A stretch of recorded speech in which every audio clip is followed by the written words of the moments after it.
Hello, this is Kenny. I'm introducing a new series today, which you can be completely free to completely ignore because it's all about technical exercises, scales, and practicing and all that boring stuff. But I have been in my earlier lessons, in the first couple grades I was teaching, putting little scales and exercises at the end of every lesson. But now I'm in the grade 3 level, and there's just too much, all right? There's just too many, so I decided to put them all in little separate lessons so they can be taken as you want. You don't have to do them, you don't have to look at them, and I'm going to try to make them as interesting as possible, but, that's a bit difficult. All right? Okay, now, I've got to say something before I even start on this thing, because I want to make sure it's all clarified. Well, if you see that diploma over there, that's on my wall above my piano, actually. That's from the Royal Conservatory of Music. That's a diploma for graduating from their program. And basically, I've been using I used to teach for them. Well, not teach for them. I taught using their syllabus, using their training methods. So all I'm using is a guideline. So when I say guideline, of some of the pieces I teach and some of the technical exercises, just to get a little bit of a foundation, all right? So these technical exercises, the ones I'll be putting out first in grade 3, they're all the ones that are required by the Royal Conservatory of Music, which is a very, very prestigious organization, all right? It basically started in England, okay? My diploma is from the University of Toronto, but I didn't go to Toronto. They send the examiners out all over the country, all right? And just for the good people at the Royal Conservatory, I'm only using you as a guideline. I'm not using your material, okay? I'm only using old material, guys like Bach and stuff, and I'm transcribing them myself. I'm writing down all the notes myself. I don't want to add the copyright stuff, because I know the Royal Conservatory has their own composers, very good ones.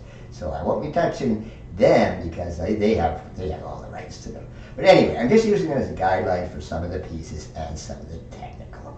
Okay, onwards. Why do you need these darn technical exercises?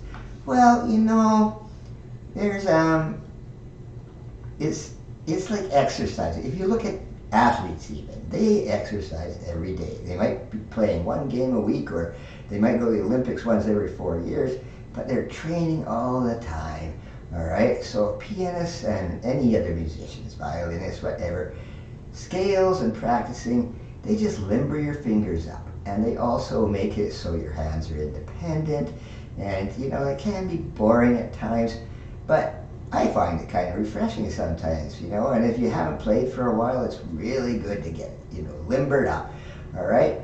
Okay, and, they can be complicated, they can be boring, but sometimes, they are really quite useful. Like scales are very useful to get to know the keys, the tonic chords and stuff, the triads and stuff are good to get to know the chords in the structures.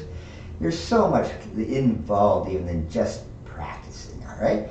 Now, just for a little sideline here, I want to show you a few people here that were quite famous as pianists, particularly. This guy, Franz Liszt, was known as the best pianist in history at one time. He was like a rock and roll star, okay? And, some of the most difficult stuff ever.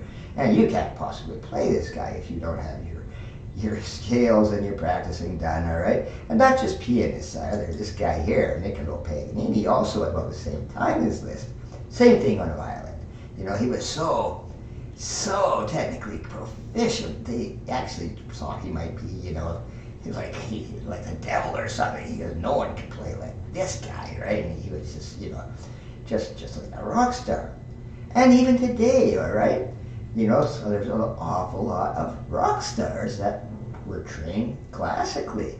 This guy, crazy guy, Rick Wakeman, he played for a band called Yes and many other ones, very proficient classically. And another guy here, this guy here, Keith Emerson, he from Emerson, Lake and Palmer and other bands, he not only played the piano, but if you can see behind there, there's a thing called a synthesizer. They played multiple keyboards, and they were extremely proficient. They were university educated and very highly technical. And these guys were in the early 70s and stuff when there was a lot of what they called technical rock.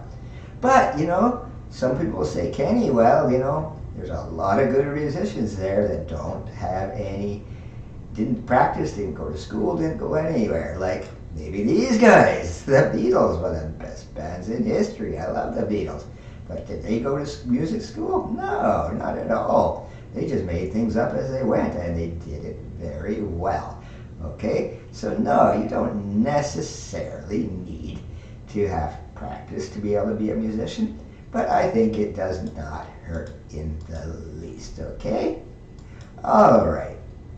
The last thing I want to discuss here, okay, I'm just going to put these into the grade 3 thing into 3 slightly different levels. The first lesson will be just scales, all right?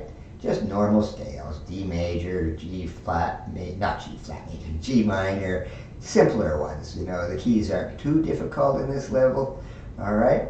The second lesson, it'll be what I call the weird scales, the chromatic, and something really weird called the formula pattern. So it's going to be a short lesson, but I want to spend it all by itself because these are very different than your normal scales. And the third one will be about chords, all right?